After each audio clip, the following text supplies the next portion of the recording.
Welcome to the podcast with Gul Bukhari. بہت خوش آمدید میرے پوڈ کاسٹ میں. آج دو ٹاپکس ہیں. پہلا جو خبر ہے وہ آپ ٹی وی پہ سن چکے ہیں، اس کے اوپر صرف تھوڑا سا تجزیہ. لیکن دوسری جو ہے وہ ہے اندر کی بات، اندر کی خبر جو میں آپ کو دوں گی. لیکن وہ ظاہر ہے آپ کو جوڑے رکھنے کے لیے وہ والی میں بعد میں کروں گی. پہلے تو آپ کو پتہ ہی ہے کہ جہانگیر ترین صاحب نے اپنی نئی سیاسی جماعت استحکام پاکستان پارٹی اس کا اعلان کر دیا آج. اور اس اعلان، اور خود وہ جو ہیں وہ پیٹرن ان چیف ہیں، وہ پارٹی کے صدر نہیں ہیں، چیئرمین نہیں ہیں، کچھ اس طرح کے نہیں ہیں، پیٹرن ان چیف ہیں. اس سے جو پہلا اشارہ آپ کو ملتا ہے وہ یہ ہے کہ وہ کوئی آدمی پارٹی نہیں بناتا یا اعلان نہیں کرتا جب تک کہ وہ پراپرلی سیاست میں کام نہ، مطلب اس میں ایکٹیولی کام نہ کر سکے.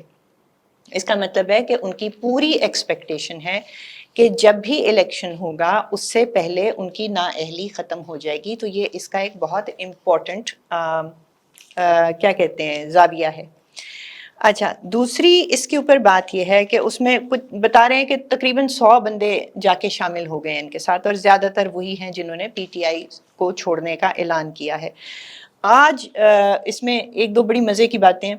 ایک تو بات یہ ہے کہ زیادہ تر جو لوگ ہیں نا اس میں جو شامل ہوئے ہیں، زیادہ تر یہ نام یہاں لکھے ہوئے ہیں سارے، میں پڑھ دوں. عمران اسماعیل، علی زیدی، فواد چودھری، عامر کیانی، محمود مولوی، جے پرکاش، مراد Raas, Firdous Ashiq Awan, Fayyaz Chohan, Nauman Langrial in his own right electable ہیں. ظہیر الدین، بہت سارے نام ہیں، رفاقت علی گیلانی، ممتاز مہروی. الیکٹیبل جو ہیں نا جی، یہ کوئی اس میں 5% لوگ واقعی الیکٹیبل ہیں. باقی نام بے شک جتنے بڑے مرضی ہوں، چاہے وہ عمران اسماعیل ہوں، چاہے وہ کوئی بھی ہو، الیکٹیبلز نہیں ہیں.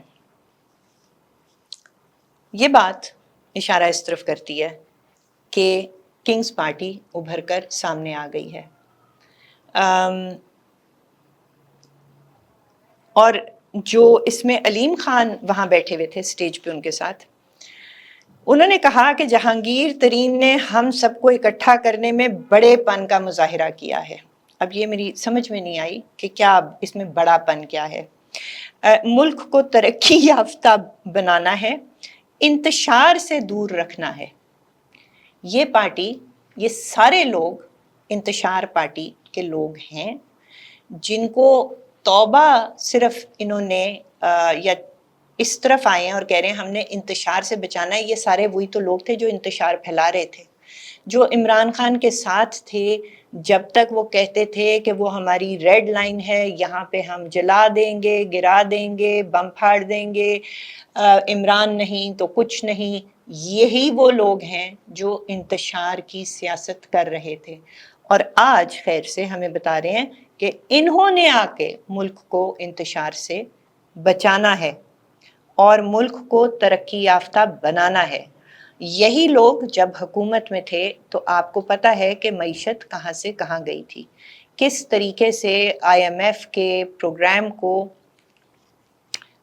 ختم کیا گیا.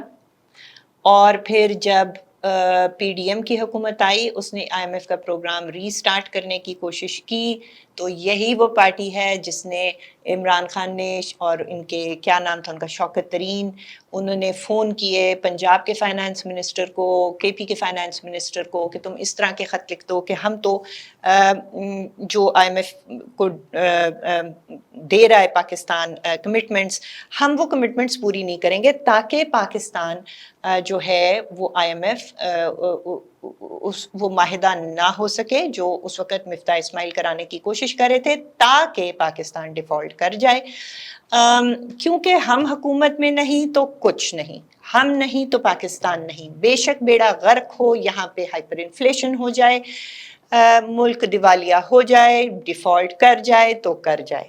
یہ پارٹی کہہ رہی ہے کہ ہم ترقی کی طرف لے جائیں گے اور ہم انتشار سے دور رکھنا چاہتے ہیں، یا انتشار سے دور رکھنے کے لیے اکٹھے ہوئے ہیں. آپ کو اچھی طرح سمجھ جانا چاہیے، بلکہ کنگ کو اچھی طرح سمجھ جانا چاہیے کہ آپ پھر سے غلطی کر رہے ہیں. اب کیونکہ اگر آپ ایسے لوگوں پہ مبنی پارٹی بنائیں گے تو وہ وہی کریں گے جو وہ پہلے کرتے آئے ہیں. کیا کہتے ہیں, leopards don't change their spots, right. ان کا نیچر نہیں بدلا صرف یہ ہے کہ وہ ایک نرغے میں پھنس چکے تھے 9 مئی کے بعد, اور اب وہ سارے جس طرح انگریزی میں کہتے ہیں نا, ریٹس لیونگ اے سنکنگ شپ, یہ وہ لوگ ہیں جنہوں نے ڈوبتے ہوئے جہاز, جو کہ اس کے بڑے انٹرسٹنگ لفظ آ گیا سنکنگ شپ کے لیے, ڈوبتے ہوئے جہاز سے جب چوہے دوڑتے ہیں تو یہ وہ والا کام ہوا ہے, اور سارے دوڑ کر جہانگیر ترین کے کشتی یا جہاز میں جا کر بیٹھ گئے ہیں, اور باتوں سے ان کی آپ کو صاف نظر آ رہا ہے کہ کیا ہو رہا ہے. چند ہی دن پہلے میں نے ایک ولاگ کیا تھا جس دن, اب بات ان کی آئے گی اپنے فواد چودھری صاحب کی. اچھا, آپ کو اس میں ضرور, اب آپ اپنی اسکرین پہ دیکھیں کیونکہ ان کی بات ہونے والی ہے. عمران شفقت صاحب جو آج یہ پریس کانفرنس اٹینڈ کرنے گئے ہوئے تھے پی سی ہوٹل, انہوں نے ایک تصویر لی اور وہ تصویر انہوں نے ٹویٹ کی اس جہانگیر ترین صاحب کی اس اناؤنسمنٹ پر, اور انہوں نے لکھا ہے انصاف کے بغیر استحکام لانے کی کوشش کامیاب ہو سکے گی. اور اس کے نیچے جناب انہوں نے لکھا ہے فواد چودھری صاحب کو, یہ تصویر میں فواد چودھری صاحب کو تلاش کرنے والے کو مفت میں استحکام فراہم کیا جائے گا. آپ اپنی اسکرین پہ تصویر دیکھیں اور ڈھونڈیں فواد چودھری کو. میں تو نہیں ڈھونڈ پائی تھی, مجھے کسی نے پھر ان کو ڈھونڈ کے بتایا کہ یہ ہیں وہ جو سائیڈ پہ کونے میں یوں منہ چھپا کر بیٹھے ہوئے ہیں. میں نے کہا منہ کیوں چھپا کر بیٹھے ہوئے ہیں؟ تو پھر پتہ یہ چلا کہ ایک دفعہ ان کا سہیل وڈائچ نے کیا تھا انٹرویو, انہوں نے کہا کہ چودھری صاحب آپ کون سی سیاست کرتے ہیں؟ آپ ایک پارٹی سے دوسری, مشرف کی پارٹی, پھر پیپلز پارٹی, پھر پی ٹی آئی, پھر تو پارٹی سے پارٹی, تو آپ نظریات کی کرتے ہیں سیاست یا آپ پریکٹیکلٹی کی کرتے ہیں؟ انہوں نے کہا میں ایک پریکٹیکل آدمی ہوں, میں پریکٹیکلٹی کی کرتا ہوں سیاست. مسئلہ سارا یہ ہو گیا کہ آج سے کوئی 10 دن پہلے یا جب بھی انہوں نے پہلے کہا کہ میں نے سیاست فی الحال چھوڑ دی ہے, پھر ان کی ملاقات ہوئی جہانگیر ترین صاحب سے, تو پھر افواہ چل پڑی کہ جی یہ تو جہانگیر ترین صاحب کی پارٹی میں جا رہے ہیں. انہوں نے کہا, میں ٹویٹ کی انہوں نے, میں پہلے کہہ چکا ہوں کہ میں نے سیاست سے بریک لی ہوئی ہے. شاید یہی وجہ ہے کہ آج وہ منہ چھپائے بیٹھے تھے, کیونکہ اسی پارٹی کو جوائن کرنے کو انہوں نے ڈینائی کیا تھا کہ میں تو سیاست چھوڑ چکا ہوں. تو جس دن یکا یک 2 ٹویٹوں کے بعد کہ میں تو سیاست فی الحال بریک لے رہا ہوں, اور پھر یکا یک ایک دن کیا ہوتا ہے کہ بڑی اچانک فواد چودھری صاحب ایک پریس کانفرنس کرتے ہیں اور کہتے ہیں ان چوروں, ڈاکوؤں, زرداریوں, شریفوں پہ اس ملک کو نہیں چھوڑا جا سکتا.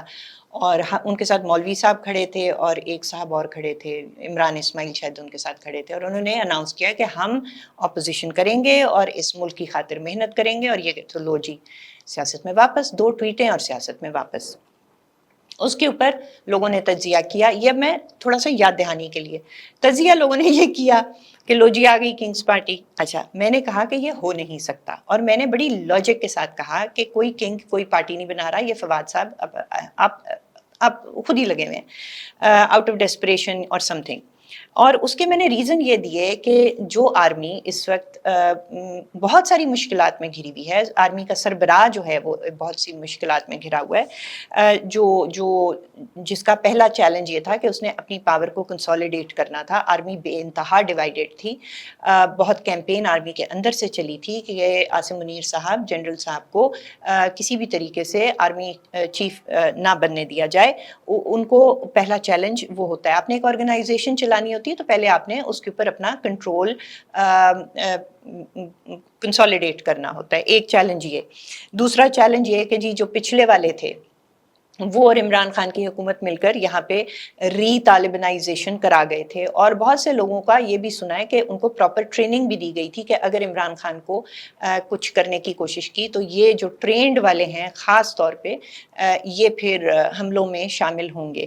اچھا, یہ ایک اور پرابلم. اور پھر جنرل طالبانائزیشن کی پرابلم, کیونکہ وہ طالبان نے ان کی نئی اسٹریٹجی ہے کہ ہم نے صرف سیکیورٹی فورسز کو ٹارگٹ کرنا ہے, اگر عام عوام کو لیٹرل بن جائے تو بن جائے. وجہ اس کی تھی, اس کے پیچھے ایک اسٹریٹجی اسٹریٹجی تھی وہ یہ تھی کہ جب ہم پچھلے سالوں میں سافٹ ٹارگٹس کو نشانہ بناتے تھے تو ہماری سمپتھی یا پاپولیرٹی جو ہے وہ کم ہوتی تھی، اس لیے ہم نے عام عوام کو ٹارگٹ نہیں کرنا، ہم نے حکومت اور اس کی علامتوں کو ٹارگٹ کرنا ہے، اور خاص طور پہ سیکیورٹی سروسز کو۔ تو جی ایک یہ مسئلہ، اور کیونکہ طالبان کو نا ریکروٹمنٹ میں، بھرتیوں میں مسئلہ آ رہا تھا، کیونکہ لوگ متنفر تھے کہ بازاروں میں، مسجدوں میں، چرچز میں، ادھر ادھر عام لوگوں کو، بیچارے معصوم لوگوں کو مار رہے تھے، سویلینز کو مار رہے تھے۔ اچھا، ایک طالبان کی پرابلم، ایک اپنی پاور کنسالیڈیٹ کرنے کی جس کو پرابلم ہو، پھر آپ نے ایک ڈیوائیڈڈ آرگنائزیشن انہیریٹ کی جس میں سوال ہوتا تھا کہ جی عمران خان کے ساتھ یہ کیوں برا کیا گیا، اس کو کیوں ہٹایا گیا، اور پھر یہ ہوتا تھا کہ اچھا چلیں عمران خان برا ہے تو پھر چوروں کو کیوں لے آئے۔ تو فوج کے اندر سے کافی مزاحمت، اس سارے کو ڈیل کرنا تھا۔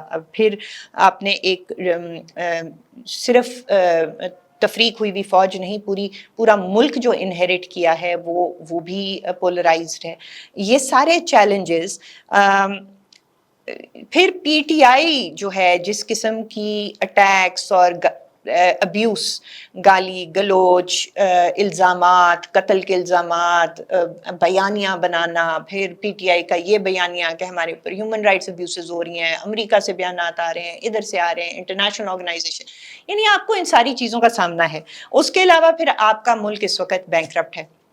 اچھا، اس کے علاوہ آپ کا ملک کو جب عمران خان چھوڑ کر گئے تھے وہ بالکل آئسولیٹڈ تھا، اس آئسولیشن کو ختم کرنے میں حکومت بھی کام کر رہی ہے، آپ کے لیے بھی وہ چیلنج ہے، آپ بھی خود کام کر رہے ہیں۔ آئی ایم ایف جو ہے وہ مانتا نہیں کسی بھی بات کو، ڈار صاحب کی جو انیبلٹی تھی وہ آپ کے سامنے آڑے آئی ہوئی ہے۔ تو ان ساری باتوں کو میں نے بیان کیا تھا 8-10 دن پہلے، جس دن فواد چودھری نے یہ کی تھی، اور میں نے کہا تھا کہ ایسے چیلنجز جب ہوں تو آپ کی پلیٹ بھری ہوئی ہے مشکلات اور چیلنجز سے، تو آپ ایسے وقت میں ایسا کر ہی نہیں سکتے، یہ اللاجیکل بات ہے۔ لیکن اب اگر واقعی لوگ کہہ رہے ہیں کہ یہ کنگز پارٹی بنی ہے، جہانگیر ترین صاحب کی جو اناؤنسمنٹ ہے، تو پھر میرا انالیسس تو 100% غلط ہو گیا۔ اچھا، یہی میرے ساتھ ہوا تھا جب میں نے ایک پن ٹویٹ لگائی ہوئی تھی کہ نواز شریف کو سزا نہیں ہوگی۔ تو آج میری ڈاکٹر تقی سے بات ہو رہی تھی، میں نے انہیں کہا کہ میں انالیسس کے بزنس میں سے نکل جاتی ہوں کیونکہ میرا انالیسس غلط نکلتا ہے، اور میں نے انہیں ساتھ یہ کہا کہ دیکھیں میں انالیسس کرتی ہوں لاجک کے اوپر، کہ لاجک یہ تھی کہ میں ایک قانون اور آئین کے پیرائے کے اندر رہ کر انالائز کر رہی تھی کہ یہ جو کیس ہے، یہ کیس 0/0 ہے، اس میں نواز شریف کو نہیں ہو سکتی سزا۔ لیکن وہ ہوا یہ کہ آئین سے باہر جا کر ایک بلیک لا ڈکشنری ڈھونڈی گئی، ایک بیٹے کی فرضی تنخواہ ڈھونڈی گئی، اس تنخواہ کو نہ لینے پہ اس کو ایک ایسٹ ڈکلیئر کیا گیا، اور اس ایسٹ کو ڈکلیئر نہ کرنے پر کہا کہ تم چور ہو، جھوٹے ہو، صادق نہیں ہو، امین نہیں ہو، اس لیے تم گان۔ اچھا، اب آپ مجھے بتائیں کہ میرے انالیسس کا کیا قصور ہے؟ تو یہ ڈاکٹر تقی سے آج بات ہو رہی تھی۔ پھر اسی طرح میں نے انہیں کہا کہ اسی طرح میں پورا بلاگ کر کے بیٹھی جس میں نے کہا کہ کنگز پارٹی اتنی جلدی اتنے برے تجربے کے بعد یہ نہیں کر سکتے، کیونکہ it does not make sense, it is not logical. لو جی، آج میرا وہ بھی غلط ہو گیا۔ تو انہوں نے مجھے ذرا ہنسانے کے لیے اور بہلانے کے لیے کہا کہ وہ جس طرح کہتے ہیں نا کہ تم کرتی رہو انالیسس، تمہارا قصور نہیں ہے۔ پھر انہوں نے مجھے کہانی سنائی چودھری رحمت اسلم کی، جو کہ لیڈر تھے سوشلسٹ پارٹی کے۔ وہ کہتے تھے کہ بنگلہ دیش جو ہے یا ایسٹ پاکستان الگ نہیں ہوگا، ٹھیک ہے، اور ان کی لاجک تھی کہ کیوں الگ نہیں ہوگا۔ اچھا، جس دن بنگلہ دیش بن گیا اور ایسٹ پاکستان الگ ہو گیا تو لوگوں نے ان کو اسی طرح تانے دیے جس طرح مجھے ملتے ہیں، اور ان کو کہا کہ دیکھیں جی آپ کی تو یہ غلط نکل آئی ساری کیا پیشن گوئی۔ تو انہوں نے کہا دیکھو میری بات سنو، اگر آپ دیکھ رہے ہیں کہ ایک بالکل صحیح جسم والا توانا چست آدمی سڑک پہ لیٹا ہوا ہے اور ایک ٹرک آ رہا ہے، تو میں تو یہی کہوں گا کہ یہ آدمی اٹھ کے بھاگ جائے گا، اس کو کچھ نہیں ہوگا۔ اب اگر وہ آدمی وہاں سے اٹھے ہی نہ اور ٹرک اس کے اوپر سے گزر جائے تو اس میں میرے انالیسس کا کیا قصور ہے؟ ان کا خیال تھا کہ بنگلہ دیش اس لیے نہیں بنے گا کہ جو کرتے دھرتے ہیں وہ اپنی غلطی کرتے ہوئے رک جائیں گے. تو وہ تقی صاحب نے کہا کہ تمہارے انالیسس میں مسئلہ نہیں ہے. چودھری اسلم جو تھے، رحمت اسلم، ان کے ساتھ بھی یہی ہوا تھا. اچھا، یہاں تو اس کو ختم کرتے ہیں کنگز پارٹی کی کہانی کو. اب آتے ہیں اندر کی بات پہ. اچھا، اندر کی بات یہ ہے کہ آپ نے سنا ہوگا نا کہ کل یہ جو تھے شاہ محمود قریشی بڑے اچھے موڈ میں حشاش پشاش ملنے گئے، اور صحافیوں سے کہا کہ جب میں ملنے کس کو گئے، عمران خان کو بنی گالا، ان کو ملنے گئے اور کہا کہ ہاں واپسی پہ آپ لوگوں سے ظاہر ہے کوسچن آنسر بات چیت بھی ہوگی. اچھا، پھر پتہ یہ چلا کہ جب وہ باہر نکلے تو ان کا ایکسپریشن بالکل بدلا ہوا تھا. انہوں نے کوئی سوال کا جواب نہیں دیا، موڈ آف تھا، اور شکل مطلب ماتھے پہ تیور تھے.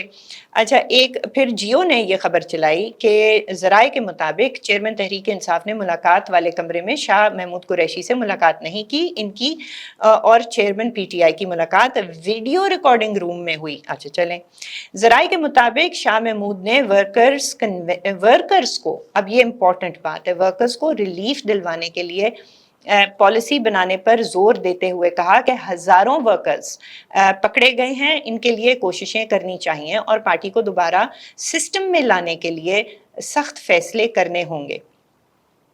اچھا، دونوں رہنماؤں نے کچھ دیر لان میں واک کے دوران بھی گفتگو کی، لیکن چیئرمین پی ٹی آئی سے ملاقات کے بعد اب تک شاہ محمود قریشی کا موبائل فون مسلسل بند ہے. اچھا، اس میں جیو نے آپ کو ایک پوائنٹ بتایا، وہ بتایا ہے ہزاروں ورکروں کے پکڑے جانے کے لیے کوششیں کرنے کا. اب اس کو آپ جوڑیں عمران خان کے ایک بہت ہی ریسنٹ انٹرویو سے، جس میں انٹرویور ان سے پوچھتا ہے کہ آپ کی پہلی ترجیح اس وقت وہ جو آپ کے ہزاروں ورکر پکڑے گئے ہیں جو کہ آپ کے مطابق بے گناہ ہیں، جنہوں نے کچھ کیا ہی نہیں، جلاؤ گھراؤ، تو سب سے پہلے تو کہتے ہیں نہیں، میری پہلی ترجیح ہوگی کہ جو لوگ چھوڑ گئے ہیں لیڈران، میں ان کے عہدے فل کروں گا. تو ایک اس پوائنٹ کے اوپر ان کی اور شاہ محمود کی ڈفرینس آف اوپینین یا جو بھی تلخ گفتگو ہوئی، وہ ایک پوائنٹ یہ تھا. اب جیو کی خبر میں دوسرے دو پوائنٹ نہیں ہیں جو میں آپ کو بتانے جا رہی ہوں. ایک پوائنٹ اس میں یہ تھا کہ آپ نے بہت زیادہ بولا ہے فوج کے خلاف، آپ نے اتنا ریچٹ کر دیا کہ کسی کو کہیں کا چھوڑا نہیں، آپ کا ساتھ دینا مشکل ہو رہا ہے، آپ چپ کر جائیں اور چیزوں کو کول ڈاؤن کریں. ایک یہ بات. دوسری، اس کے اوپر بھی ظاہر ہے آپ کو پتہ ہی ہے کہ عمران خان باز تو نہیں آتے، وہ ان کو کوئی بات کرے اور وہ کہتے کچھ ہیں کرتے کچھ ہیں، اور وہ ریچٹ اپ کرتے جاتے ہیں، اور اسی طرح وہ فوج کے اوپر کبھی. اب لیٹسٹ الزام آپ نے دیکھا ہے نا، بہت مضحکہ خیز، کہ میں کیونکہ 26 سال سے یا 27 سال سے سیاست کر رہا ہوں، میں ان سے بہتر جانتا ہوں فوجیوں کو، اس لیے پی ڈی ایم تم ان کے ساتھ مت چلو، تم میرے ساتھ چلو. تو وہ باز آتے ہی نہیں. تو شاہ میں یہ دوسرا پوائنٹ تھا جس کے اوپر ان کی تلخ گفتگو ہوئی. تیسرا پوائنٹ بہت ہی انٹرسٹنگ ہے. شاہ صاحب نے عمران خان صاحب سے کہا کہ آپ ملک سے چلے جائیں، اور کیا کہا کہ مطلب تو یہ تھا نا کہ پھر پارٹی میں چلا لوں گا پیچھے سے، اور جب معاملات تھوڑے ٹھنڈے ہو جائیں، تھوڑے سیٹل ہو جائیں، پھر آپ واپس آ کے اس کی لیڈرشپ واپس لے لینا. یہ سنتے ہی میں نے کہا ہیں یہ کیسے ان کو کہہ رہے ہیں کہ آپ پاکستان سے چلے جائیں؟ ان کو کون جانے دے رہا ہے؟ ان کو اجازت ہے جانے کی؟ یہاں تو کل جو آئی ہے پریس ریلیز فارمیشن کمانڈرز کی میٹنگ کے بعد، اس میں تو کسی کے لیے کوئی چھوٹ نہیں ہے. تو کہا گیا کہ ہو سکتا ہے کہ وہ سوچ رہے ہوں شاہ محمود خود ہی کہ ایک دفعہ میں نے عمران کو کہہ دوں کہ چلے، میں دوسری طرف جا کے پھر میں کہوں گا کہ ان کو جانے دو، ایک ٹیمپریچرز ڈاؤن کریں گے وغیرہ. وہ بیسکلی اپنا الو سیدھا یا اپنی لچ فرائی کر رہے تھے. اصل بات کیا ہے؟ اصل بات یہ ہے کہ عمران خان گو کے یہ امپریشن دیتے رہتے ہیں کہ یہ مجھے باہر بھیجنا چاہتے ہیں. وہ بات درست نہیں ہے. اس کی حقیقت میں آپ کو بتاتی ہوں. میری نالج میں کم سے کم 3 مواقع پہ عمران خان صاحب نے لوگوں کو بیچ میں ڈال کے اسٹیبلشمنٹ کو پیغام دیے کہ مجھے باہر جانے دو. اور یہ تینوں کے تینوں 9 مئی کے بعد کے، جب ان کو سمجھ آئی کہ جو حرکت میں کر بیٹھا ہوں اس کے بعد میرے لیے بیسٹ آپشن صرف باہر جانا ہی ہے۔ حالانکہ وہ لوگوں کو تاثر یہ دیتے ہیں کہ مجھے بھیجنا چاہتے ہیں، اور اندر سے کم 3 پیغامات اور 3 لوگوں کے ذریعے جن کا مجھے معلوم ہے، انہوں نے کہا ہے کہ مجھے جانے دو، اگلوں نے کہا سوری نتھنگ ڈوئنگ۔ ایک ہے جی اس دن کی بات جس دن یہ کہا انہوں نے کہ میری طبیعت خراب ہے، اور یہ شوکت خانم گئے شام کے وقت، اور 3 گھنٹے وہاں انہوں نے کسی شخصیت سے ملاقات کی اور ان کو یہی کہا کہ کچھ کریں اور مجھے ملک سے باہر بھیج دیں، کیونکہ ان کو انجام نظر آ رہا ہے۔ دوسرا جناب، انہوں نے عقیل کریم ڈیڈی صاحب کے تھرو میسج بھجوایا کہ کچھ کریں، بات چیت کرائیں، کچھ بیچ میں پڑیں، مجھے باہر جانے کی اجازت دلوا دیں۔ تیسرا جناب ملک ریاض صاحب سے کہا کہ زرداری صاحب سے کہیں کہ وہ کسی طریقے سے میری بچت کرا دیں۔ جو کچھ یہ زرداری صاحب کے ساتھ کرتے رہے ہیں اور ان کے بارے میں کہتے رہے ہیں، بے شرمی کا عالم یہ ہے کہ پیغام بھی انہی کو ملک ریاض کے تھرو کہ مجھے کسی طرح سے باہر بھجوا دیں۔ بہرحال زرداری صاحب نے کہا وہی بات جو شاہ محمود نے ان کو کہی کل، کہ انہیں کہیں منہ بند کریں، چپ کر کے بیٹھیں، کیونکہ یہ جس طرح کی باتیں کر رہے ہیں وہ ان کے لیے مہلک ہیں۔ جناب صاحب اسی رات انہوں نے دوبارہ آل فال اسی قسم کی کر دی، اور اس کے بعد زرداری صاحب نے کہا ملک ریاض صاحب کو، بھائی ان کا کچھ نہیں ہو سکتا۔ تو یہ تھی اصلیت۔ بہت بہت شکریہ۔